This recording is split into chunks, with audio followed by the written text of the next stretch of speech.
السلام علیکم۔ آج ہم جیمز کلیئر کی بہت مشہور کتاب ایٹامک ہیبٹس کے کچھ اہم حصوں پر بات کر رہے ہیں۔ وعلیکم السلام۔ جی، یہ کتاب واقعی بہت مقبول ہوئی ہے۔ ہاں، اور ہم سب جانتے ہیں کہ عادتیں بنانا یا توڑنا کتنا مشکل ہو سکتا ہے۔ لیکن اس کتاب میں آخر ایسی کیا خاص بات ہے؟ یہی تو، یہ عام مشہوروں سے آپ کہہ لیں ذرا ہٹ کر ہے۔ بالکل۔ آج ہم یہی سمجھنے کی کوشش کریں گے کہ کیسے بظاہر بہت چھوٹی معمولی سی تبدیلیاں وقت کے ساتھ بڑے غیر معمولی نتائج دے سکتی ہیں۔ جی، ہمارا مقصد یہی ہے کہ کتاب سے کچھ عملی طریقے نکالیں، اچھی عادتیں بنانے اور ظاہر بری عادتیں چھوڑنے کے لیے۔ اور ایک خیال جو مجھے بہت دلچسپ لگا، وہ روزانہ صرف 1% بہتر ہونے کی طاقت والا ہے۔ یہ سننے میں بہت کم لگتا ہے نا؟ ہاں، 1% لگتا تو کچھ نہیں ہے، لیکن کتاب کا اصل نقطہ یہی ہے کہ بڑی کامیابی کے لیے ہمیشہ کیا کہتے ہیں، بڑی چھلانگیں ضروری نہیں۔ اچھا۔ جی، بلکہ چھوٹی مسلسل کوششوں کا جو مجموعی اثر ہوتا ہے نا، جسے کمپاؤنڈنگ کہتے ہیں، وہ کہیں زیادہ طاقتور ہے۔ اس کی کوئی مثال؟ جی بالکل، کتاب میں برطانوی سائیکلنگ ٹیم کی مثال دی گئی ہے۔ او ہاں، وہ تو زبردست کہانی ہے۔ 2003 سے پہلے تو ان کی کارکردگی تقریباً 100 سال تک کچھ خاص نہیں تھی۔ بالکل۔ پھر ڈیو برالیسفورڈ آئے اور انہوں نے مارجنل گینز یعنی معمولی فائدوں کو جمع کرنے کا نظریہ اپنایا۔ انہوں نے کیا کیا تھا؟ میرا مطلب ہے کیسے؟ انہوں نے سائیکلنگ سے جڑی ہر چھوٹی سے چھوٹی چیز کو صرف 1% بہتر کرنے پر کام کیا۔ ہر چھوٹی چیز؟ جیسے کہ؟ جیسے سیٹ کا ڈیزائن تھوڑا بہتر کرنا، ٹائروں پر گرپ کے لیے الکوہل لگانا۔ اچھا۔ یہاں تک کہ ٹیم ٹرک کے اندر سفید پینٹ کروا دیا تاکہ دھول جلدی نظر آ سکے۔ ہیں؟ ٹرک میں پینٹ؟ اس کا سائیکلنگ سے کیا تعلق؟ یہی تو کمال تھا۔ یہ جنون کی حد تک چھوٹی تفصیلات پر توجہ تھی۔ انہوں نے بڑی جیت کو نہیں دیکھا، بس ہر پہلو کو ذرا سا صرف 1% بہتر کیا۔ اور نتیجہ؟ نتیجہ حیران کن تھا۔ 5 سال میں ٹیم نے اولمپکس میں تمغے جیتے، ٹور ڈی فرانس جیسی بڑی ریسیں جیتیں۔ واہ، یہ 10% والی بات کام کرتی ہے؟ جی، یہ بالکل ویسی ہے جیسے پیسے پر سود ملتا ہے، وقت کے ساتھ بڑھتا جاتا ہے۔ ایک دن میں 1% بہتری شاید محسوس نہ ہو، لیکن اگر آپ روز کریں تو سال میں آپ 37 گنا بہتر ہو سکتے ہیں۔ 37 گنا؟ ہاں، اور یہ مثبت اور منفی دونوں طرح کام کرتا ہے۔ علم اور اچھے تعلقات وقت کے ساتھ بڑھتے ہیں، ٹھیک؟ جی۔ لیکن اسی طرح آپ دیکھیں تناؤ یا منفی سوچیں، وہ بھی جمع ہو کر بڑا مسئلہ بن سکتی ہیں۔ یہ بات تو صحیح ہے۔ اور یہیں پر اکثر لوگ ہمت ہار جاتے ہیں۔ وہ کوشش کرتے ہیں مگر فوراً نتیجہ نہیں ملتا۔ ہاں، یہ بڑا مسئلہ ہے۔ کلیئر اسے پلیٹو آف لیٹنٹ پوٹینشل کہتے ہیں، یعنی پوشیدہ صلاحیت کی سطح مرتفع۔ پلیٹو آف کیا؟ Latent potential. یہ وہ دورانیہ ہے جب آپ محنت کر رہے ہوتے ہیں مگر ترقی نظر نہیں آتی۔ اچھا۔ بالکل جیسے برف کا کیوب ہے، اسے آپ 25 سے 31 ڈگری تک گرم کریں وہ برف ہی رہے گا۔ ہاں، رہے گا۔ لیکن جو ہی 32 ڈگری ہوتا ہے وہ اچانک پگھلنے لگتا ہے۔ اس کا مطلب یہ نہیں کہ پہلے کی گرمی ضائع گئی، وہ جمع ہو رہی تھی۔ واہ، زبردست مثال ہے۔ تو یہ جاننا بہت ضروری ہے کیونکہ اکثر لوگ اسی مایوسی کی وادی میں، جسے ویلی آف ڈس اپوائنٹمنٹ کہا گیا ہے، ہمت ہار جاتے ہیں بالکل کامیابی سے پہلے۔ یہ پوشیدہ صلاحیت کی سطح مرتفع والی بات واقعی غور طلب ہے۔ ہم سب نے یہ محسوس کیا ہوگا کہ کبھی کبھی بہت محنت کے بعد بھی نتائج نہیں ملتے۔ جی بالکل۔ یہ جاننا کہ یہ عمل کا ایک آپ کہہ لیں متوقع حصہ ہے، حوصلہ دیتا ہے۔ بالکل۔ اور یہ ہمیں ایک اور اہم نقطے کی طرف لاتا ہے، اہداف اور نظام، یعنی گولز اور سسٹمز۔ کتاب کہتی ہے کہ اہداف پر نہیں، نظام پر توجہ دیں۔ ان میں فرق کیا ہے؟ دیکھیں، اہداف وہ ہیں جو ہم حاصل کرنا چاہتے ہیں، منزل۔ ٹھیک ہے۔ اور نظام وہ عمل ہے، وہ پروسیس ہے جو ہمیں وہاں تک پہنچاتا ہے، راستہ۔ مثال کے طور پر؟ جیسے کوچ کا ہدف ہے چیمپئن شپ جیتنا، یہ ہدف ہے۔ ہاں۔ لیکن اس کا نظام کیا ہے؟ روزانہ کی پریکٹس، کھلاڑیوں کا انتخاب، حکمت عملی بنانا، یہ سب نظام کا حصہ ہے۔ اچھا، ٹھیک۔ تو صرف اہداف پر نظر رکھنے میں کیا مسئلہ ہے؟ کئی مسئلے ہیں۔ پہلا تو یہ کہ جیتنے والے اور ہارنے والے دونوں کے اہداف ایک جیسے ہو سکتے ہیں۔ اچھا۔ ہر اولمپک ایتھلیٹ گولڈ میڈل چاہتا ہے نا؟ تو صرف ہدف ہونا کامیابی کی ضمانت تو نہیں۔ بات تو ہے۔ دوسرا، ہدف کا حصول ایک وقتی تبدیلی ہے۔ وقتی کمرہ صاف کرنا ایک ہدف ہے، ہو گیا، لیکن اگر صفائی رکھنے کا نظام نہیں بدلا تو وہ کمرہ پھر گندا ہو جائے گا۔ ہاں، یہ تو ہوتا ہے۔ تیسرا، ہم خوشی کو ہدف کے حصول سے جوڑ دیتے ہیں کہ جب یہ ملے گا تب خوش ہوں گا۔ ہاں، نظام پر مبنی سوچ میں آپ عمل سے لطف اندوز ہوتے ہیں، خوشی راستے میں ملتی ہے، صرف منزل پر نہیں۔ یہ گہری بات ہے۔ اور چوتھا، ہدف پورا ہوتے ہی اکثر لوگ کوشش چھوڑ دیتے ہیں، جیسے میراتھن دوڑ لی، اب ٹریننگ بند، یو اثر جسے کہتے ہیں۔ تو کیا آپ کہہ رہی ہیں کہ اہداف مقرر ہی نہ کریں؟ نہیں، ایسا نہیں ہے۔ اہداف بہت اچھے ہیں سمت متعین کرنے کے لیے، ڈائریکشن کے لیے، وہ بتاتے ہیں کہ جانا کہاں ہے۔ ٹھیک ہے۔ لیکن ان تک پہنچنے کے لیے آپ کو نظام بنانا پڑتا ہے۔ بل واش کا کال ہے، جو کوچ تھے، کہ اسکور اپنا خیال خود رکھ لے گا۔ مطلب یہ کہ اگر آپ کا نظام، آپ کا پروسیس مضبوط ہے تو نتائج خود بخود آئیں گے۔ اصل چیز عمل سے محبت کرنا ہے، اس نظام کو بہتر بناتے رہنا ہے۔ زبردست۔ اور یہ نظام بنانے کا تعلق میرا خیال ہے شناخت کی تبدیلی سے بہت گہرا ہے۔ بالکل، یہ بہت اہم نکتہ ہے۔ کلیئر تبدیلی کی 3 سطحیں بتاتے ہیں: نتیجہ، آؤٹ کم، عمل، پروسیس، اور شناخت، آئیڈینٹی۔ جی ہاں۔ اور وہ کہتے ہیں کہ سب سے پائیدار، سب سے دیر پا تبدیلی شناخت کی سطح پر آتی ہے۔ بالکل، مثال سے سمجھیں۔ ہاں، جیسے 2 لوگ سگریٹ چھوڑنا چاہتے ہیں۔ ایک کہتا ہے میں سگریٹ چھوڑنے کی کوشش کر رہا ہوں، دوسرا کہتا ہے میں سگریٹ نوش نہیں ہوں۔ فرق ہے، بہت بڑا فرق۔ دوسرا جملہ شناخت کی تبدیلی کا اظہار ہے، یہ کہیں زیادہ طاقتور ہے۔ یہ بہت اہم بات ہے۔ ہمارے عقائد، جو ہم اپنے بارے میں مانتے ہیں، وہی ہمارے نظام بناتے ہیں۔ اگر کوئی رویہ ہماری اندرونی شناخت سے ٹکرائے نا، تو وہ زیادہ دیر نہیں چل سکتا۔ صحیح۔ اگر آپ خود کو ایسا شخص نہیں سمجھتے جو صبح جلدی اٹھتا ہے، تو الارم بجنے پر بھی آپ بستر میں ہی رہیں گے۔ آپ کی شناخت آپ کو روکے گی۔ برائن کلارک کی کہانی یاد ہے؟ کتاب میں وہ ناخن چباتے تھے۔ ہاں بالکل، جب انہوں نے اپنے ناخنوں کا خیال رکھنا شروع کیا، ان پر فخر محسوس کرنے لگے، تو ان کی شناخت بدل گئی۔ وہ اب ناخن چبانے والے نہیں رہے، بلکہ اپنے ناخنوں کا خیال رکھنے والے بن گئے۔ واہ! یہی تبدیلی عادت کو مستقل بناتی ہے۔ تو مقصد صرف کوئی کام کرنا نہیں، بلکہ ویسا شخص بننا ہے۔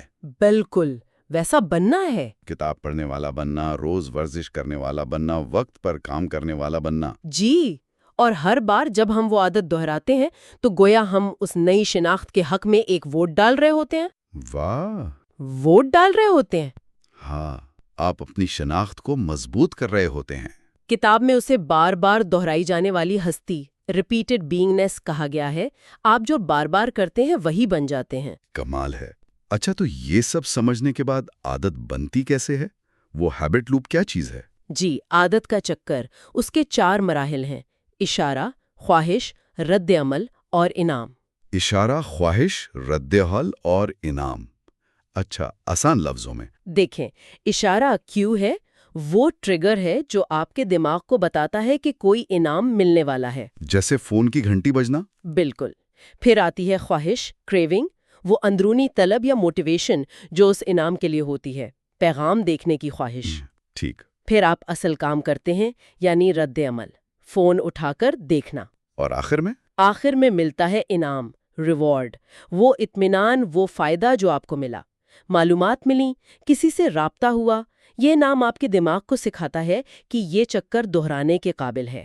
اچھا، کیو، کریونگ، رسپانس، ریوارڈ، یہ چکر چلتا رہتا ہے۔ جی، اور کلیئر انہی 4 مراحل کو بنیاد بنا کر رویے کی تبدیلی کے 4 قانون پیش کرتے ہیں۔ یہ بہت عملی ہیں۔ 4 قانون وہ کیا ہیں؟ اچھی عادت بنانے کے لیے: اشارے کو واضح بنائیں۔ میک اٹ obvious، واضح، ٹھیک ہے۔ دوسرا، خواہش کو پرکشش بنائیں۔ میک اٹ attractive، پرکشش۔ اوکے۔ تیسرا، رد عمل کو آسان بنائیں۔ میک اٹ ایزی، آسان۔ اور چوتھا، انعام کو اطمینان بخش بنائیں۔ Make it satisfying، obvious، attractive، easy، satisfying۔ واہ!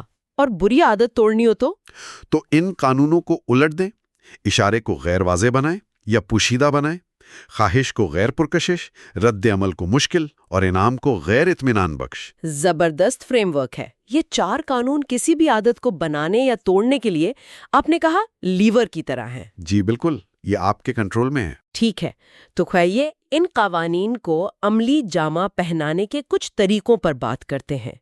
پہلا قانون، اسے واضح بنائیں۔ اس کے لیے کیا کریں؟ ایک طریقہ ہے امپلیمنٹیشن انٹینشنز، یعنی عمل درآمد کے ارادے۔ امپلیمنٹیشن انٹینشنز، یہ کیا ہے؟ اس کا مطلب ہے پہلے سے بہت واضح طور پر طے کر لینا کہ میں یہ رویہ کروں گا اس وقت اس جگہ پر۔ اچھا، جیسے میں کل دوپہر کے کھانے کے فوراً بعد دفتر کی میز پر 5 منٹ چہل قدمی کروں گا، اس طرح؟ بالکل، اس سے غیر یقینی صورتحال ختم ہو جاتی ہے۔ آپ کو سوچنا نہیں پڑتا کہ کب اور کہاں کرنا ہے۔ اور ایک اور تکنیک تھی، ہیبٹ سٹیکنگ، عادتوں کو جوڑنا۔ جی، یہ بھی بہت کارآمد ہے۔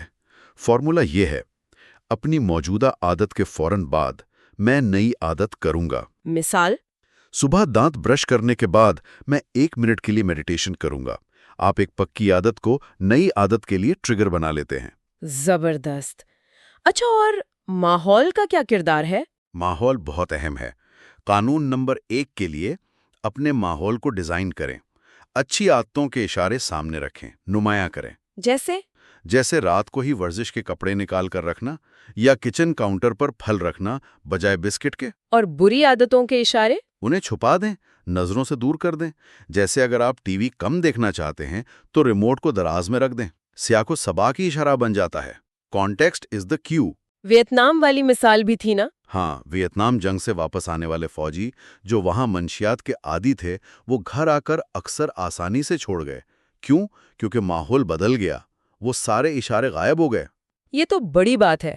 ایک جگہ ایک استعمال کا اصول بھی مددگار ہے، جیسے بستر صرف سونے کے لیے استعمال کریں، کام یا کھانا وہاں نہ کریں۔ جاپان میں ٹرین آپریٹرز والا کیا سسٹم تھا؟ پوائنٹنگ اینڈ کالنگ، یعنی اشارہ کرنا اور پکارنا۔ وہ ہر سگنل اور سپیڈ چیک کو باواز بلند بول کر اور اس کی طرف انگلی سے اشارہ کر کے کنفرم کرتے ہیں۔ اس سے ان کی توجہ بڑھتی ہے اور غلطیاں کم ہوتی ہیں۔ وہ عادت کی اشارے کو بہت واضح بنا دیتے ہیں۔ کمال ہے، یہ ماحول والا نقطہ واقعی بہت طاقتور ہے۔ ہم اکثر اپنی قوت ارادی، ول پاور پہ بھروسہ کرتے ہیں، جبکہ ماحول کو بدلنا کہیں زیادہ مؤثر ہو سکتا ہے۔ بالکل، قوت ارادی محدود ہے، ماحول مستقل ہے۔ ٹھیک ہے، اب آتے ہیں دوسرے قانون پر، اسے پرکشش بنائیں، میک اٹ اٹریکٹیو۔ اس کا کیا مطلب؟ اس کا مطلب ہے عادت کو ایسا بنانا کہ آپ کا دل چاہے اسے کرنے کو۔ کیسے؟ ایک طریقہ ہے ٹیمپٹیشن بنڈلنگ، یعنی ترغیب کو بنڈل کرنا۔ Temptation bundling? ہاں، کوئی ایسا کام جو آپ کرنا چاہتے ہیں اسے اس کام کے ساتھ جوڑ دیں جو آپ کو کرنا چاہیے۔ اچھا، جیسے میں اپنا پسندیدہ شو صرف ٹریڈ مل پر چلتے ہوئے دیکھوں گا، یا میں اپنا فیوریٹ پوڈ کاسٹ صرف صفائی کرتے ہوئے سنوں گا۔ یہ تو اچھا ہے۔ اور سماجی ماحول یعنی سوشل نارمز بھی بہت اثر انداز ہوتے ہیں۔ ہم اکثر ان لوگوں کی نقل کرتے ہیں جو ہمارے قریب ہیں یا جنہیں ہم کامیاب یا طاقتور سمجھتے ہیں، یا اکثریت جو کر رہی ہوتی ہے۔ پولگار بہنوں کی کہانی تھی شطرنج والی۔ جی، ان کے والد نے گھر میں ایسا ماحول بنایا جہاں شطرنج کھیلنا اور اس میں محنت کرنا ایک نارمل اور قابل فخر بات تھی۔ تینوں بہنیں گرینڈ ماسٹر بنی۔ تو ایسے گروپ یا کلچر کا حصہ بننا جہاں آپ کی مطلوبہ عادت عام ہو، مددگار ہے؟ بہت زیادہ۔ اگر آپ کے دوست روز ورزش کرتے ہیں تو آپ کے لیے بھی کرنا آسان اور پرکشش ہو جائے گا۔ اپنی سوچ بدلنا بھی اہم ہے، وہ کرنا پڑتا ہے بمقابلہ کرنے کو ملتا ہے والی بات۔ ہاں، ری فریمنگ، مجھے ورزش کرنی ہے کی بجائے یہ سوچنا کہ مجھے اپنے جسم کو حرکت دینے اور توانائی حاصل کرنے کا موقع مل رہا ہے۔ اس سے رویہ بدلتا ہے۔ اور ڈوپامین کا کیا رول ہے؟ ڈوپامین صرف انعام ملنے پر نہیں نکلتا، بلکہ انعام کی توقع پر بھی خارج ہوتا ہے۔ یہی توقع خواہش کو بڑھاتی ہے۔ عادت کو پرکشش بنانے سے ڈوپامین کا یہ لوپ مضبوط ہوتا ہے۔ لیکن کئی عادتیں جیسے روزانہ رپورٹ لکھنا یا حساب کتاب کرنا، یہ تو فطرتاً پرکشش نہیں ہوتی۔ انہیں کیسے پرکشش بنایا جائے؟ یہ اچھا سوال ہے۔ یہاں ٹیمپٹیشن بنڈلنگ کام آ سکتا ہے، یعنی